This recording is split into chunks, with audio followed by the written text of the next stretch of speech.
இப்போது புதிய பொலிவுடன் தமிழ்பால் நன்மை முழுமை. ஆன்லைன் ஸ்கேம், இன்ஸ்டாவில் ஸ்கேம் அல்லது லிங்க் அனுப்புகிறாங்க, பணம் அனுப்புகிறாங்க, இப்படிலாம் நடக்குது. இதிலிருந்து நீங்களும் எவ்வளோ முடிந்த அளவுக்கு as a self regulator, Bombay stock exchanges, இவங்க ரெகுலேட்டர், இவங்க எல்லாருமே வந்து ஒரு வார்னிங் கொடுத்துக்கிட்டே இருக்கீங்க, விளம்பரங்கள் போடுறீங்க, கைட் பண்ணுறீங்க. அதையும் தாண்டி இது நடக்குது. இது பூர்ணமாக நிறுத்துறதுங்கிறது கஷ்டம். நமக்கு எப்போதுமே அது அப்பப்போ டெக்னாலஜி இம்ப்ரூவ் ஆக நம்ம ரெமினன்ஸ் ஆஃப் ஸ்டாக் புரோக்கர் அந்த புக்கு பார்த்தேன், 100 வருஷத்துக்கு முன்னாடி எழுதின புக்கு, அங்கேருந்து இன்றைக்கி அந்த ப்ராப்ளம் இருக்குது. பட் இருந்தாலும் இதெல்லாம் வந்து தடுக்கிறதுக்கு உங்கள் சைடில் எடுத்திருக்க எஃபர்ட் என்ன? ஒன்று. ரெண்டாவது, முதலீட்டாளர்கள் என்ன பண்ணணும், எங்கே கவனமாக இருக்கணும், அல்லது எப்படி அதை இது பண்ணுறது அப்படின்னு நம்ம தமிழில் சொல்லுவோம் சார், ஆய்ந்தாய்ந்து பாராதான் தான் சாக கடவன், வருமுன்னர் காவாதான் வாழ்க்கை, எரி முன்னர் வைத்தூறு போல கெடும். அப்படி நம்ம நிறையா சொல்கிறோம். இதெல்லாத்துக்கும் அர்த்தம் என்னென்னா, நம்ம ஒன்றும் இல்லை, வீட்டில் அம்மா சொல்கிறாங்க, போய் இன்றைக்கி பொரியலுக்கு கத்திரிக்காய் வாங்கிட்டு வான்னு. கத்திரிக்காய் வாங்க போனோன்னா 30 ரூபாய்க்கு அரை கிலோவோ 1 கிலோவோ வாங்குகிற கத்திரிக்காவை ஒவ்வொரு கத்திரிக்காயாக கண்ணு வரைக்கும் தூக்கி 2 வாட்டி 3 வாட்டி சொயட்டி பார்த்து அதில் கரும்புள்ளி இருக்கான்னு பார்த்து வாங்குகிற நம் வாழ்க்கை முழுக்க உழைத்து சம்பாதித்த பணத்தை பெருக்க வேண்டும் என்கிறது நல்ல எண்ணம். திரைக்கடல் ஒடியும் திரவியம் தேடுன்னு சொல்லப்பட்ட இந்த ஊரில் தான் சம்பாதிச்சதை பெருக்கணும்னு நினைக்கிறதுல தப்பில்லை. ஆனால் அந்த பணத்தை பக்கத்து வீட்டுக்காரரோட யாரோ சொந்தக்காரங்களோட யாரோ ஒரு நண்பனோட யாரோ ஒரு சொந்தக்காரனோட யாரோ ஒரு நண்பன் சொன்னான்னுட்டு முகம் தெரியாத விஷயம் புரியாத இடத்துல நாம் இன்வெஸ்ட் பண்ணுறோன்னா அது தவறு இல்லையா? 30 ரூபாய் கத்திரிக்காய்க்கு இருக்கிற வேல்யூ கூடவா உங்களுடைய வாழ்க்கை முழுக்க நீங்கள் சம்பாதிச்ச பணத்துக்கு இல்லாத போச்சு. இதற்கு காரணம் என்ன? பேராசை, கிரீடுன்னு இங்கிலீஷில் சொல்லுவோம். அந்த கிரீடை ஒழித்து அறிந்து ஆய்ந்து அளந்து எதை செய்கிறோமோ அதை புரிந்து கொண்டு எது புரிகிறதோ அதை மட்டுமே செய்வோமே ஆனால் வாடிக்கையாளர்களாக என்றும் நஷ்டத்தை பார்க்க மாட்டோம். அதற்கு அவங்களுக்கு வேண்டிய அறிவுபூர்வமான வளர்ச்சிக்கு என்னென்னலாம் பண்ணணுமோ அதை செபியும் எக்ஸ்சேஞ்சஸும் பண்ணிட்டு வருது. கிட்டத்தட்ட ஒரு வருடத்தில் 14,000 இடத்துல பிஎஸ்சி மட்டும், அதே மாதிரி மற்ற எக்ஸ்சேஞ்சஸும் பண்ணுறது. கிட்டத்தட்ட 8 லட்சம் பேர்களை கவர் பண்ணி ஒவ்வொரு வருஷமும் இன்வெஸ்டர் அவேர்னஸ்ன்னு பண்ணுறோம். அதை தவிர நிறைய வீடியோஸ், எங்களோட டாக்டர் மானே வீடியோஸுங்கிறது கிட்டத்தட்ட 10 கோடி பேர் அதை இன்னி வரைக்கும் வியூ பண்ணியிருக்காங்க. அதை தவிர எக்கச்சக்கமாக சின்ன சின்ன காமெடி வீடியோஸ், இதெல்லாம் போட்டு நாம் எவ்வளவு இந்த நுக்கட் நாட்டக்குன்னு சொல்லுவோம் இந்தி மாநிலங்களில், தெரு ஓரத்தில் பசங்களை கொண்டு சின்ன சின்னதாக ஒரு ட்ராமா எனாக்ட் பண்ணி காட்டுறது. போகும் வரும் வழி பயணிகள் பார்த்து அதன் மூலம் அறிவு பெறலாம்ங்கிறதுக்காக இப்படி என்னென்னமோ நம்ம பண்ணாலும் தன்னைத்தான் காத்து கொள்ள வேண்டும்னு எண்ணம் இல்லாத யாரான்னு பண்ணிட்டாங்கன்னா தப்பா போயிடும். அவங்க என்ன முக்கியமாக பண்ணணும்? முன்னாடி சொன்ன மாதிரி புரிந்ததை செய்து செய்வதை புரிந்து கொண்டு இருக்கிறது ஒன்று. ரெண்டாவது, ஆய்ந்து பார்க்க வேண்டும். ஆய்ந்து எதெல்லாம் பார்க்கணும்? எது நம்ப முடியாத அளவுக்கு உண்மையாக தெரிகிறதோ அதை நம்ப வேண்டிய எந்த அவசியமும் இல்லை. நாம் யார்கிட்ட போய் புரோக்கர்னு போகிறோமோ அவர் சரியான புரோக்கரா, அவரை பற்றி கம்ப்ளைண்ட் இருக்குதா, நம்ம அதெல்லாம் பார்க்கலாமே. இப்போ எல்லாமே பப்ளிக் டொமைனில் அவைலபிள் ஆச்சு. அவருக்கு ரெஜிஸ்ட்ரேஷன் இருக்குதா, நமக்கு அட்வைஸ் தராங்களே அவங்க ரெஜிஸ்டர்ட் ரிசர்ச் அட்வைசரா, இதெல்லாம் பார்க்கலாமே. எனக்கு கான்ட்ராக்ட் நோட்டு வருதா, கான்ட்ராக்ட் நோட்டை வெரிஃபை பண்ணலாமே. எஸ்எம்எஸ் வருது எக்ஸ்சேஞ்சு கிட்டக்கேந்து.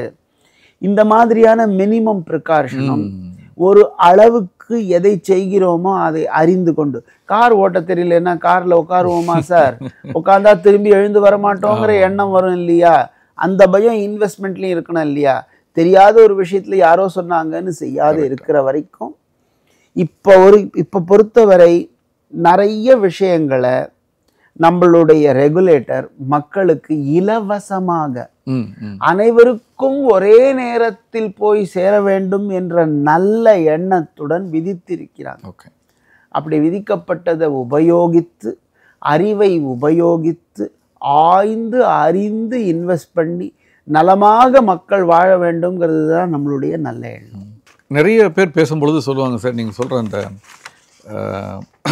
நான் இந்த மாதிரி சொல்லுவேன், பேராசைன்னு சொல்லும்பொழுது விலைவாசி ஏறிடுச்சு என்ன பண்ணுறதும்பாங்க. அதுக்காக பணத்தை இழக்க முடியாதுல்லன்னு நான் சொல்லுவேன். பணத்தை தெரியாது, அதாவது பக்கத்து வீட்டுக்காரங்க போட்டாங்க, எதிர்த்து வீட்டுக்காரங்க போட்டாங்கன்னு செபியில் ஒரு குமார் சார்னு ஒரு அட்வர்டைஸ்மெண்ட் ஒரு வீடியோ ஒன்று போடுவாங்க. அந்த குமார் சார் யாருன்னே தெரியாமல் குமார் சார் சொன்னாருன்னு ஒரு 10 பேர் இன்வெஸ்ட் பண்ணியிருப்பாங்க. கடைசியில் யார் குமார் சார்னு ஒரு பாத்திரம் தேய்க்கிறமா கேட்பாங்க, குமார் யாருன்னு திரும்ப போவாங்க. அதுதான் நீங்கள் சொன்ன ரொம்ப அருமையான ஒரு உதாரணம். இப்போ செபி சொல்லியிருக்க ஒரு விஷயம் பார்த்தேன் சார், நீங்கள் பங்குச்சந்தைகள்லாம் இம்ப்ளிமெண்ட் பண்ண போகிறதா, அந்த வெரிஃபைடு யூபிஐ அட்ரஸை அந்த மாதிரி ஆக்ட் அப்படின்னு சொல்லி கொண்டு வர போகிறதா சொல்லியிருக்காங்க. அது வந்துருச்சுன்னா இதில் ஓரளவுக்கு கொஞ்சம் அதாவது அப்போவும் நம்ம இல்லாத ஆள்கிட்ட போகிறேன்னு ஏமாறுறவங்க ஒரு குரூப் இருக்கத்தான் செய்யுது, அதை நம்ம ஒன்றும் செய்ய முடியாது. பட் அது வர்றதுக்கான வாய்ப்புகள் இருக்கா சார்? அது விரைவில் வருமா எப்படி? நிச்சயமா நம்மளுடைய ரெகுலேட்டர் எந்தெந்த விதத்துல எல்லாம் இன்வெஸ்டரை ப்ரொடெக்ட் பண்றதுக்கு முடியுமோ அதற்கான எல்லா முயற்சிகளையும் முழு மனதோடு எக்ஸ்சேஞ்சஸோட ஒரு கோஆப்ரேஷனோட பண்ணிட்டு இருக்காங்க. அந்த மாதிரியான எல்லாம் வரதுக்கான சாத்தியக்கூறுகள் அதிகமாக உள்ளது. நீங்க விலைவாசி பத்தி சொன்னீங்க, அது உண்மை. விலைவாசி ஏறுற போது எவ்வளவு சம்பாதிச்சாலும் கம்மியா இருக்கு. நாம் சேர்த்த பொருள் நன்கு வளர வேண்டும்னு நினைக்கிறது பேராசை இல்லை, அது ஒவ்வொருத்தருடைய கடமை. அப்படியான ஒரு எண்ணம் இல்லைன்னா அவனுக்கு ஒரு என்னது தூங்கு மூஞ்சியா இருக்கான் அவன் நம்ம சொல்லிடுவோம். ஆனால் சரியான வழியில பண்ணலாமே சார். சொல் புத்தி சுய புத்தின்னு 2. சுய புத்தி இல்லைன்னா சொல் புத்தியில போகலாம். எப்படி பக்கத்து வீட்டுக்காரங்க அவங்க ஒரு ரிலேட்டிவ் சொன்னாங்கன்னு போட வேண்டாம், மியூச்சுவல் ஃபண்டில் போடலாமே. மியூச்சுவல் ஃபண்டில் அவங்க ரிசர்ச் பண்ணி டைவர்சிஃபையபிள் ரிஸ்க் எல்லாம் இல்லாத ஒரு பெரிய ஃபண்டில் இண்டெக்ஸ் ஃபண்டுன்னு சொல்கிறாங்க.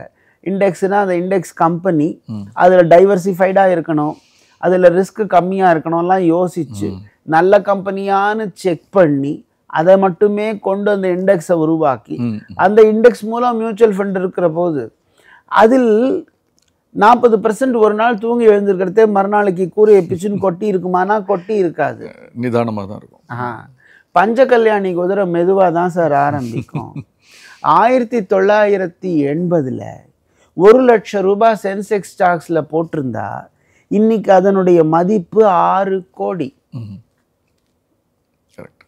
மெல்ல மெல்ல வளர்ந்தாலும் வளர்றது இல்லையா? நிச்சயமா இது மெல்லமாவும் வளரல, வேகமா தான் வளர்ந்துருக்கு. நிச்சயமா அப்படி இல்லாத கூரையை பிச்சுன்னு கொட்டணும்னு நினைச்சா அது பேராசை. இல்லை, அன்னைக்கு சென்செக்ஸ் 100 இருந்தது, இன்னைக்கு 80,000 தாண்டி இருக்குங்கிறத வச்சு கணக்கு போட்டாலே நமக்கு அந்த இது தெரிகிறது. இப்போ இதையும் மீறி ஒரு வேளை சிக்கலில் மாட்டிக்கிட்டாங்கன்னா அவங்க இப்போது எங்கே கம்ப்ளைண்ட் பண்ணுறது, என்ன மாதிரி இப்போ ஸ்கோர்ஸ் செபியினுடைய இது இருக்குது. அந்த மாதிரி மும்பை பங்குச்சந்தையில் எடுத்தோடனே ஸ்கோர்ஸுக்கு தான் போகணுமா, இல்லை முதல்ல உங்கள்கிட்ட எடுத்த உடனே ஸ்கோர்ஸ்க்கு போகிறது நல்லது. ஏன்னு கேட்டால் செபி அந்த ஸ்கோர்ஸில் வர கம்ப்ளைண்ட் அவங்க மட்டும் பார்க்கறது இல்லை, எங்களுக்கு உடனே அனுப்புகிறாங்க. ஓகே. எந்தெந்த பங்கு சந்தைக்கு போனால் அதன் மூலமாக அந்த வாடிக்கையாளருக்கு நீதி கிடைக்குமோ அவங்க எல்லா இடத்துக்கும் அனுப்புகிறாங்க. அதனால அங்கே போகிறது நல்லது, அதுதான் மூலமான ஒரு இடம், சென்ட்ரலைஸ்டு. ஆமாம். அதை தவிர எக்ஸ்சேஞ்சஸ் கிட்டக்கையும் வரலாம், தப்பில்லை. அதுவும் தவிர ஆம்புட்ஸ்மேன் ஸ்கீம்னு வச்சுருக்காங்க செக்யூரிட்டிஸ் மார்க்கெட்டுக்கு, நம்ம ஆர்பிஐயில் வச்சுருக்கிற மாதிரி அவங்க கிட்ட போகலாம். அதுவும் தவிர பெரிய ஃப்ராடாக யாரான்னு ஒருத்தர் பண்ணியிருக்காங்கன்னா என்ஃபோர்ஸ்மெண்ட் டைரக்டரேட் எஃப்ஐஆர் எல்லாமே பண்ணலாம், அதற்கான சாத்தியக்கூறுகள் இருக்குது. அப்படி போகிறவங்களும் இருக்காங்க. பட் ரொம்ப சிறிய ஒரு வாடிக்கையாளர், அவருடைய சில ஆயிரங்கள் அவருக்கு ரொம்ப பெரிய மூலதனம், அது போச்சுன்னா எங்கே போவார் அவர் நிச்சயமாக ஸ்கோர்ஸுக்கு தான் போவார். அவரை ப்ரொடெக்ட் பண்ணுறதுக்காக தான் இன்வெஸ்டர் ப்ரொடெக்ஷன் ஃபண்ட் இருக்குது. அந்த ஃபண்டின் மூலமாக நம்ம என்னென்ன இடத்துல கொடுக்க முடியுமோ எவ்வளவு கொடுக்க முடியுமோ அதை கொடுத்து அவருக்கு நஷ்டத்தையும் கொஞ்சம் பார்க்குறோம். ஓகே. இன்னொரு விஷயம் சார், இப்போ ஐபிஓ நான் சொன்னேன், இந்த வாரம் 12 ஐபிஓ ஓப்பன் ஆகுது. அது எஸ்எம்இ மெயின்லைன் எல்லாமே இருக்குதுங்க. இப்போ இது எல்லாமே 3 நாள் குறைந்தபட்சம் அந்த ஐசிடிஆர், இப்போ எல்ஓடிஆர் ரெகுலேஷன்ஸ் நினைக்கிறேன், அதில் 10 நாட்கள் அதிகபட்சம்னு வச்சுருக்காங்க. இது ஏன் இன்னும் நம்ம ஒரு இப்போ ரெகுலராக இப்போ ப்ரொமோட்டர் ஆஃபர் ஃபார் சேல்லாம் காலையில் ஆரம்பித்து மத்தியானம் முடிஞ்சு அலாட்மெண்ட்டே நெக்ஸ்ட் டே வந்துடுது. அந்த மாதிரி ஏன் இதை பண்ண முடியுமா, முடியாதா, இல்லை எதனால் அது பண்ணுறது இல்லை? இப்போது மூலதனம் நம்ம மார்க்கெட்லேருந்து ரேஸ் பண்ணுற போது இந்த 3 விதமாக பார்க்கலாம். ப்ரீ ஐபிஓ இஷ்யூவன்சஸ், ஆமாம், IPOs and post IPO OFS மாதிரி. ஓஎஃப்எஸ் ஆமாம். இந்த மீதி 2 முதல்ல விட்டுட்டு ப்ரீ ஐபிஓ விட்டுட்டு மீதி 2 ஒரு வாடிக்கையாளர் அவருடைய புரோக்கர் மூலமாக இருக்கும் சாமகிரிகளை கொண்டு பங்கேற்க முடிகிறது. ஓகே. ப்ரீ ஐபிஓவில் நம்ம அப்படி அலோவ் பண்ணலாம். ஏன்னா ப்ரீ ஐபிஓவில் டெலிஜென்ஸுக்குன்னு அவர்கிட்ட மெட்டீரியல் எதுவும் இல்லை. அவருடைய இன்ட்ரெஸ்ட்டை மனசில் கொண்டு தான் இப்போ ப்ரீ ஐபிஓவில் அவரை நம்ம இது வரைக்கும் விடலை. ஓகே. இது மாறலாமானா மாறும். இந்தியாவில் 30-40 வருஷத்துக்கு முன்னாடி யார் எதிர்பார்த்தோம் T+1 வரும்னு? ஆமாம், யாரும் எதிர்பார்க்கல. 15 நாட்கள் குறைந்தபட்சம், அதுக்கப்புறமும் எண்ட்லெஸ்ஸாக போய்கிட்டே இருக்கும். அது 2.5 வருஷத்துக்கு முன்னாடி பிஎஸ்சியிலுடைய ஒரு நிர்வாக இயக்குனர் உங்க முன்னாடி வந்து உட்கார்ந்து பேசுறதுக்கான ஒரு வாய்ப்பு ஏற்படும்னு நினைத்திருக்க முடியுமானா எனக்கு சந்தேகமா இருக்கு. இப்போ அதனால மாறுமானா மாறும். இந்தியாவில் மாற்றங்கள் நிறையவே வருது. இந்த நேரத்தை பொறுத்த வரைக்கும் எவ்வளவு கூடுமான அளவு குறைக்க முடியுங்கிறது செபி ரொம்ப இம்பார்ட்டண்ட்டாக பார்த்துருக்கு. ஒரு காலத்தில் 10 நாள் 15 நாள் ஆயின்னு இருந்த அந்த நேரத்தை இந்த கலெக்ஷன் ப்ராசஸ்க்கு அப்புறமா அலாட்மெண்ட் ப்ராசஸ்க்கு எவ்வளோ டைம் இருக்கலான்னு இப்போ 3ஆம் குறைச்சிருக்கோம். இதுவும் குறையுமானா இதுவும் குறையறதுக்கான சாத்தியக்கூறுகள் உண்டு. ஓகே. ஏன்னா நம்ம வந்து டெக்னாலஜியை கொண்டு மக்களினுடைய மேம்பாட்டுக்காக பலவிதமான நல்ல விஷயங்கள் பண்ணிட்டு வரோம். அதனால இதுவும் வரும்னு ஒரு தீர்க்கமான நம்பிக்கை எனக்கு இருக்குது சார். இன்னொரு விஷயம் சார், இது நான் உங்கள்கிட்ட தான் ரொம்ப கரெக்டாக கேட்க முடியும். ஏன்னா நீங்கள் வந்து ஒரு பாரதத்திற்கானவர்னு உங்களை நீங்கள் ஐடென்டிஃபை பண்ணிக்கிட்டாலும் எங்களுக்கெல்லாம் வந்து நீங்கள் தமிழ்நாட்டிலேருந்து எங்கள் ஊர்லேருந்து வந்த எங்கள் ஊர் ஆள். தமிழ்நாட்டினுடைய இந்த முதலீட்டு கலாச்சாரத்தை நீங்கள் ஒரு பல ஆண்டுகளாக பார்த்துருப்பீங்க, டிக்கெட்ஸாக நானும் பார்த்துட்ருக்கேன். ரொம்ப கன்சர்வேட்டிவான ஒரு மைண்ட் செட்டாக தான் ஒரிஜினலாக இருந்து, தப்பு இல்லை. அது அந்த காலகட்டத்திற்கு ஏற்ற ஒரு இது எக்ஸ்பீரியன்ஸ் இல்லை அவங்களுக்கு, அந்த மாதிரி இருந்தாங்க. இன்றைக்கி வந்து மெல்ல மெல்ல அதிகரித்து வருவது போல் ஒரு தோற்றம் எங்களுக்கெல்லாம் தெரிகிறது. அது உண்மையாக என்ன இது சரிதானா? இவங்க என்ன பண்ணணும் அடுத்து? இந்த முதலீட்டாளருடைய நேச்சர் எப்படி இருக்குது, இவங்க என்ன பண்ணணும் அப்படிங்கிறது நான் கேட்குறேன். ஏன்னா இந்த இவங்களுடைய இது உங்களுக்கு தெரிஞ்சிருக்கும், அதனால் சொல்கிறேன். இது ரொம்ப நல்ல கேள்வி கேட்குறீங்க. தமிழ்நாடு இந்தியாவின் பல மாநிலங்களுக்குள் இந்தியாவின் பொருளாதார வளர்ச்சியை நம்ம ஜிடிபின்னு மெஷர் பண்ணுறோம் இல்லையா, அதற்கு கான்ட்ரிபியூட் பண்ணுறதுல 2வது இடத்தை வகிக்கிறது. 9% இந்தியாவோட ஜிடிபிக்கு தமிழ்நாடு கான்ட்ரிபியூட் பண்ணுறது. தமிழ்நாட்டில் கிட்டத்தட்ட இப்போ 1 கோடி வாடிக்கையாளர்கள் பங்கு சந்தையில் பங்கு பெறுறாங்க. தமிழ்நாடோட பாப்புலேஷனுக்கும் தமிழ்நாடுடைய பொருளாதார நிலைமையையும் நினச்சி பார்க்குற போது அவங்க எந்த இடத்துல இருக்காங்க பங்கு சந்தையை பொறுத்த வரைக்கும்னு பார்த்தா 2வது இடத்துல இல்லை, 8வது இடத்துல தான் இருக்காங்க. அப்போது பாசிட்டிவாக சொல்லணும்னா தமிழ்நாட்டு மக்கள் பங்கு சந்தையை ஆய்ந்து அறிந்து அதில் பணம் முதலீடு செய்வதற்கான சாத்தியக்கூறுகள் இன்னும் ஜாஸ்தி இருக்குன்னு தெரியுது. தென் மாநிலங்கள் தமிழ்நாடு, ஆந்திரா, தெலுங்கானா, கேரளம், கர்நாடகம் இவைகளை எடுத்துக்கொண்டு ஒரு சர்வே பண்ணாங்க. அதில் பங்குச்சந்தையில் வந்து இன்வெஸ்ட் பண்ணுறதுங்கிறதுக்கான விகிதாச்சாரத்தை பார்க்குற போது தமிழ்நாட்டு மக்கள் மிகவும் கம்மியான இடத்த பிடிக்கிறாங்க. அதையும் விட ஒரு கம்மியான இடத்த மியூச்சுவல் ஃபண்டை பொறுத்த வரைக்கும் பிடிக்கிறாங்க. ஓகே.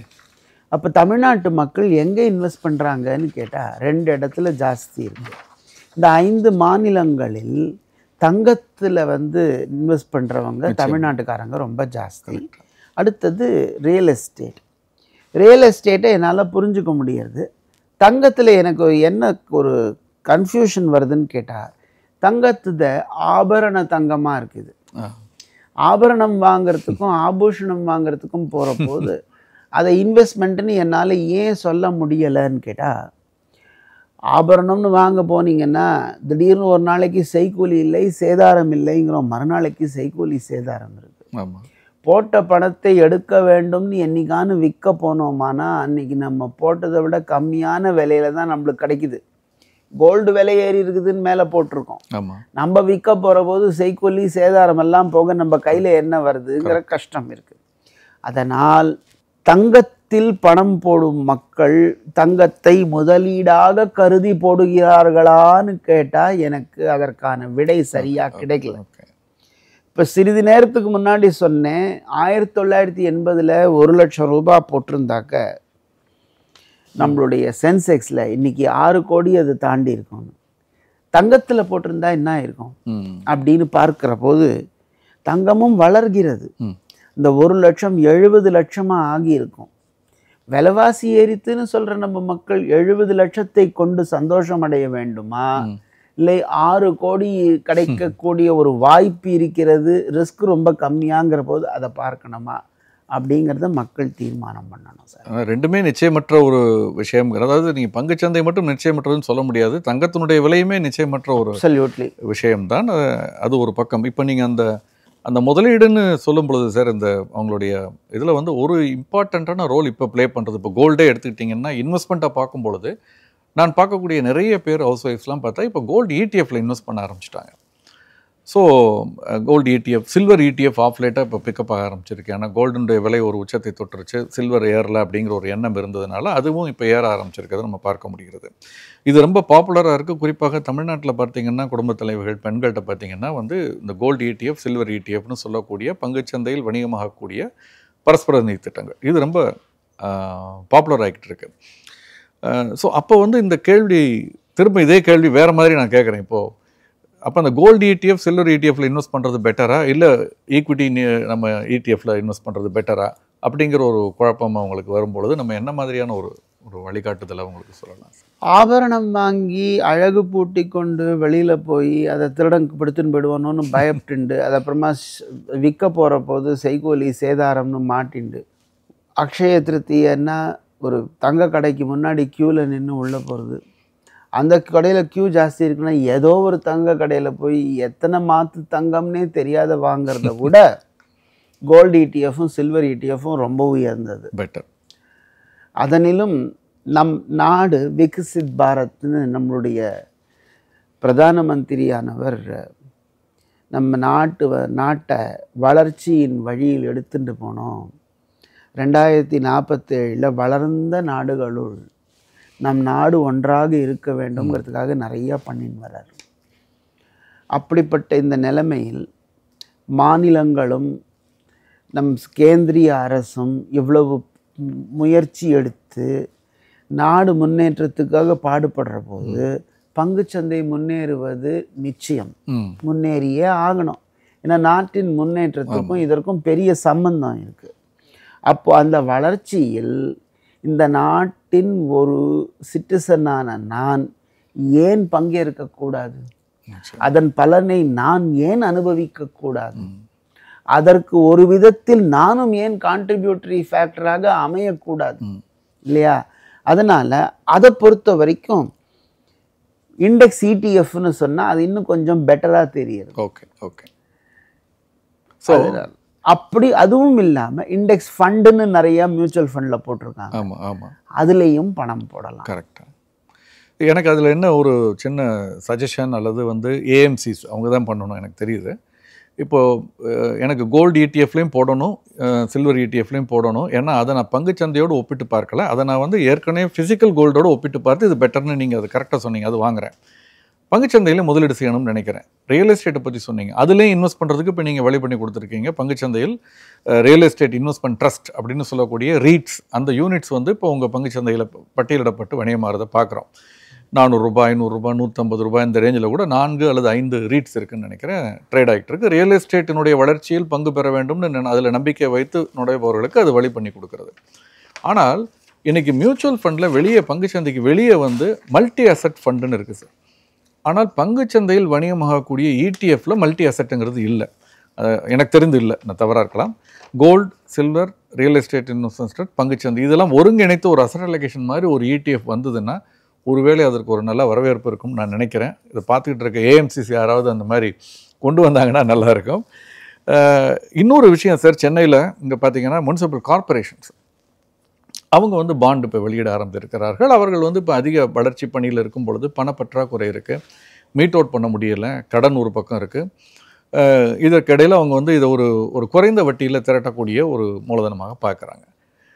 இப்போ அடுத்தது நான் கேள்விப்பட்டது வரைக்கும் வந்து திருப்பூர், திருச்சி இன்னும் ஒரு 2 அல்லது 3 கார்பரேஷன்ஸ் கூட இந்த மாதிரி பாண்டு வெளியிட போகிறதா சொல்கிறாங்க. அதை பற்றி நீங்கள் ஏதாவது சொல்ல முடியும்னா அதில் வந்து ஒரு விஷயம் நான் என்ன பார்த்தேன்னா சார், இப்போ வெளியிடக்கூடியது எல்லாமே ப்ரைவேட் பிளேஸ்மெண்ட் மாதிரி, அது வந்து ஒரு ஹை எண்ட் இதாக தான் இருக்குது.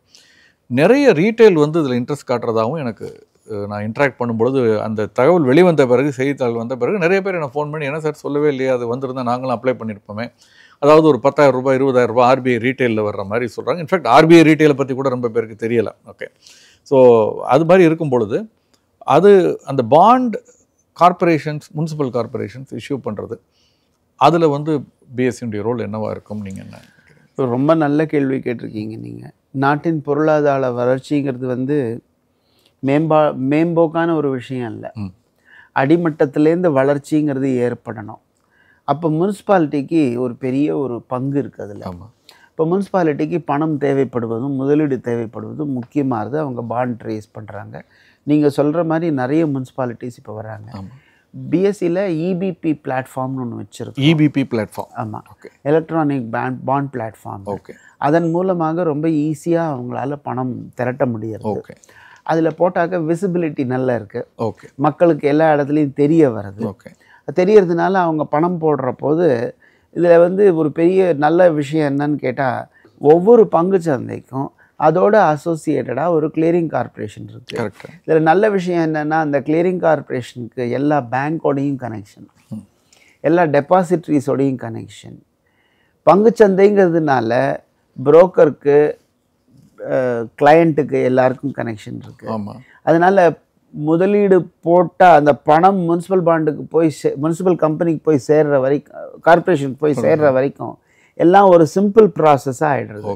அதனால் மேலும் மேலும் நிறைய முனிசிபல் கார்பரேஷன்ஸ் வராங்க. இப்போ ரீசெண்டாக பூனா முனிசிபல் கார்பரேஷன் எங்கள் கிட்டக்க ஒரு பாண்டு லிஸ்ட் பண்ணாங்க. ஓகே, அது இந்தியாவினுடைய முதல் கிரீன் பாண்டு. ஓகே. அதில் ஆச்சரியப்படக்கூடிய விஷயம் என்னென்னா, நம்ம எக்விட்டியில் ஓவர் சப்ஸ்கிரிப்ஷன்னு கேள்விப்பட்டிருக்கோம். ஆமாம். இந்த பாண்ட் இஷ்யூ ஓப்பன் ஆகி 5 நிமிஷத்தில் 5 தடவைக்கு மேலே இந்த பாண்ட் சப்ஸ்கிரைப் ஆச்சு. ஓகே.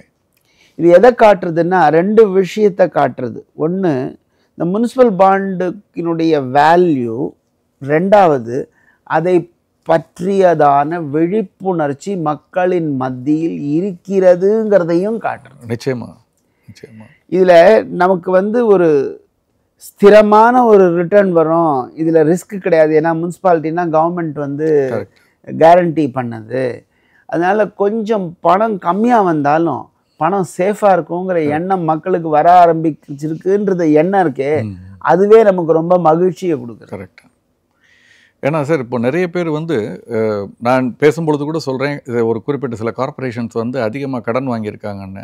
சார், வளர்ச்சி பணிக்காக வாங்குறாங்க, இருக்கட்டுமே சார், அரசாங்கத்தினுடைய ஒரு பிளெஸிங்ஸ் இருக்குல்ல சார், அது கேரண்டி இருக்குல்ல, அதனால நாங்கள் வி டோன்ட் மைண்ட் அப்படிங்கிற அளவுக்கு அவங்க இருக்காங்க. தனியாக இல்லைன்னா என்ன ஆகுதுன்னா, இந்த மாதிரியான பாண்ட்ஸ் இஷ்யூஸ் நிறைய வராத பொழுது, பணப்புழக்கம் அதிகமாக இருக்கும் பொழுது, அப்போ தான் அவங்க சில தவறான சில கடன் பத்திரங்களில் அவங்க வந்து முதலீடு செய்ய வேண்டிய ஒரு சூழல் இருக்குது. இன்ஃபேக்ட் நான் சில பிளாட்ஃபார்ம்லாம் பார்த்தேன், இந்த ரேட்டிங் அடிப்படையில் வந்து அதை தரவரிசைப்படுத்துறதெல்லாம் இருக்கிறத பார்த்தேன் சார். இப்போ நீங்கள் இந்த கவனமாக பார்த்து முதலீடு செய்யணும் தமிழ்நாடு அப்படிலாம் நம்ம பேசணும். ஒரு நல்ல முதலீட்டாளர் முதலீடு செய்வதற்கு அதற்கான இலக்கணம் என்ன சார்? ஒரு 3 முக்கியமான 2 அல்லது 3 முக்கியமான குவாலிட்டிஸ் அவர் எப்படி இருக்கணும் அப்படின்னு ஒரு ஐடியல் இன்வெஸ்டர் அப்படின்னா நீங்கள் என்ன சொல்கிறீங்க சார்? ஒழுக்கம் விழுப்பம் தரலான், ஒழுக்கம் உயிரினும் ஓம்பப்படும். ஒழுக்கம் தேவை, டிசிப்ளின்னு சொல்கிறோம். இப்படி தான் செய்யணும், இந்த மாதிரி விசாரித்து தான் செய்யணும், இவங்கள்டேருந்து தான் கேட்கலாம், இவங்க சொன்னாலாம் கேட்டு செஞ்சிடக்கூடாது, நான் படித்து புரிஞ்சுட்டு தான் பண்ணுவேங்கிற டிசிப்ளின் இருக்கே, அந்த ஒழுக்கம் ரொம்ப முக்கியம் முதல்ல.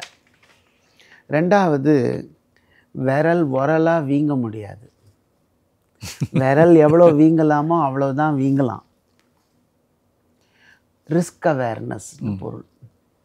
நீ இது செஞ்சால் இந்த அளவு ரிஸ்க்கு என்னால் தாங்கிக்க முடியும், இதில் இது ரிஸ்க்கு, இந்த ரிஸ்க்கு எனக்கு டாலரபிள் ரிஸ்க்கு, இது டாலரபிள் இல்லை, அதனால் இதுக்கு நான் போக மாட்டேன்.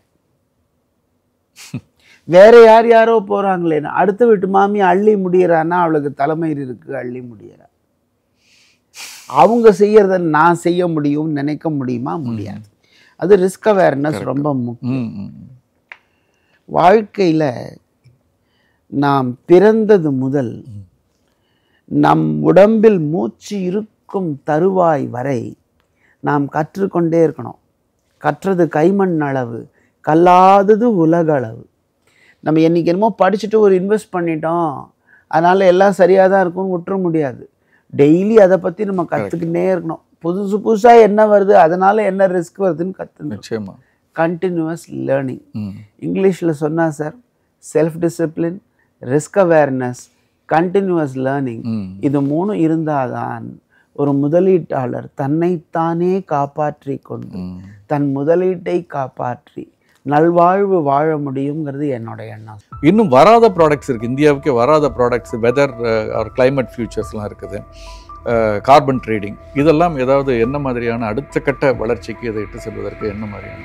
ஸோ இவ்வளவு ரிஸ்க் மேனேஜ்மெண்ட்லாம் பக்கா பண்ணி எல்லாமே சென்ட்ரலைஸ்டாக வந்ததற்கு பிறகு do we still need an intermediary like a stock broker or someone? இப்போ முதலீட்டாளர்கள் விழிப்புணர்வுக்காக நீங்கள் செய்திருக்க அந்த விஷயங்களை ஒரு ப்ரீஃபாக, அது குறிப்பாக வெர்னகுலரில் பண்ணால் நல்லாயிருக்கும் அப்படிங்கிறது தொடர்ந்து நீங்கள் முன்னால் பண்ணியிருக்கீங்க, அது தொடர்ந்து அது பண்ணணுங்கிறது என்னுடைய கோரிக்கை. அதை பற்றி நீங்கள் இப்போது புதிய பொலிவுடன் தமிழ்பால் நன்மை முழுமை.